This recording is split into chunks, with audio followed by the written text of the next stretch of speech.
Hi guys, I'm Chiara, one of Allin's mentors, and today I'll be looking at Varick, one of our mentees, reading his essays that got him into UC San Diego. So, let's take a look. Let's start. I'm the president of Missy Gizi, a CAS project to organize a food bank for more than 650 people. The biggest challenge was being forced to lead a group of 60 people in 10 divisions remotely due to the pandemic. The whole cohort couldn't meet in person until the actual day of our service. Not being able to directly meet each other hampered the working ability of the whole organization. Members were demotivated since there wasn't a sense of togetherness. It was hard to supervise each student's work. Disagreements within peers became more burdensome as issues couldn't be resolved quickly. As a result, tasks were completely longer, and the whole project was harder to accomplish. Okay. What's interesting about, I think, this essay or this paragraph even, is that here Varick is sort of just laying out the land, right? So he's giving us context. Okay, this the situation that I'm in. He's telling us what the scene is like so that we have an idea of how it's supposed to go, like how high are the stakes really, and how big is this challenge that's in front of him. And in this case, if the project is, for organizing a food bank for 650 people, it's a lot of people. I think even from that very succinct first paragraph, we can already see, okay, this is quite a big scale. Let's see how he deals with it. First, I tried to make the online working environment more effective through the use of collaborative apps like Google Docs, Sheets, and Meet. However, it was still hard to get everybody online since there was nothing pushing them to do so. So then, I tried to improve motivation by encouraging each head to divide their workload among their members to give each additional responsibility. In the beginning, work was still slow, but as their responsibility grew over time, each member's sense of pride made them put in more effort in completing their tasks to showcase their competency and successfully boosted our output. I understand how disagreements can damage solidarity in the organization, but also how they can lead to growth. Even though slight disagreements may occur, I encourage members to share inputs with their leaders. This sparked up valuable discussions that led to innovative ideas, which helped me strategize the project's direction. Right, so second paragraph, he's sort of getting into like the meat of the problem here and trying to tell us, hey, like I am a good leader, right? And this is how I led my team.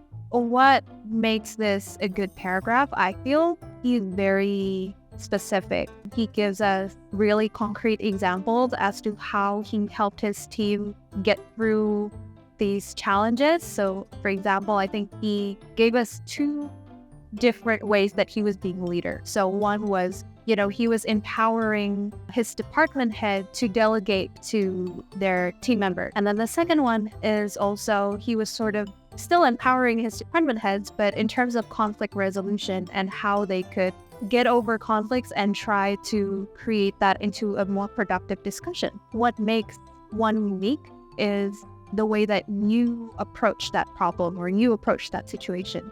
So if you're sort of like preparing to write your UC essay or your US application essay, maybe you can think about that, right? If you have a story that maybe to you is not that unique, maybe think about how you approach that. Maybe you had sort of like an out-of-the-box approach to that, and that would be what would make your story unique.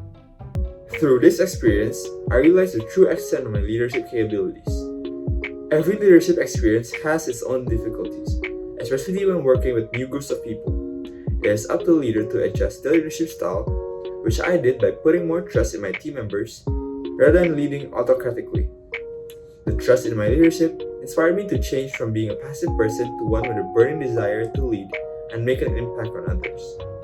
Yeah, so the last paragraph that sort of coincided with what I said earlier, right? So he's the kind of leader to empower the people that he's working with so that as a whole team, they can be better and they can create better output. And I think that's quite an unusual take on leadership from high school students, because often they don't even know how to lead themselves. And so leading others can be really difficult for them. So this message that he's trying to get across, I think is quite unique to him. So actually in this video, Varick has also given us a short structure that you could use for your UCSA that he used for his as well. And I think it's really useful if you have no idea where to start or if you're quite intimidated by the short work limit. Let's take a look at what he has to offer. So that's it for my essay. I think when universities ask you to write essays about experiences in leadership or in community service, they ask you to describe a problem and how you solve them and what you learn from it. Because that's what experiences are for. As a result, for essays like these, I suggest that you write 3 paragraphs. The first paragraph to describe the problem, second is how you solve the problem, and third is what you learn from it. That's very true. So I like what he said. The UCs are asking you to talk about an experience because they want to see how you have overcome a problem and, given a solution to that problem, because that's what experiences are for. That's so true, right? If you are watching and it's not your year yet to start applying to universities and you're still sort of like even figuring out what do you even need to build your profile for, why do you need to go and have all of these experiences, that's because you want to develop your problem solving skills. You want to develop your communication skills, teamwork skills, all these skills that you will need in university and beyond, right? And school can definitely help you with that, but that's very limited exposure, right? And if you are trying to brainstorm, okay, which of my experiences might be the best one to write about in my essay, then you can think about, okay, maybe which ones have the most interesting problems, or which ones have been the most impactful for me, because then maybe that means that you learned the most from that. And in terms of the structure that he mentioned as well, so you can use 3 paragraphs, you can use more, but the idea of having it be very succinct, you want to state the problem as, in his first paragraph, he was just giving a background story. And then in the second paragraph, you want to start solving the problem and show how you are overcoming the challenge. And then in the third one, then you're making meaning and you're reflecting on your experience. What lesson did you learn? What skills did you learn from that experience? And how will that help you in the future if you still have some words left? Because, the UCSAs only have 350 words. You want to be very succinct and really straightforward. So hopefully this structure can help you if you're trying to write the essay.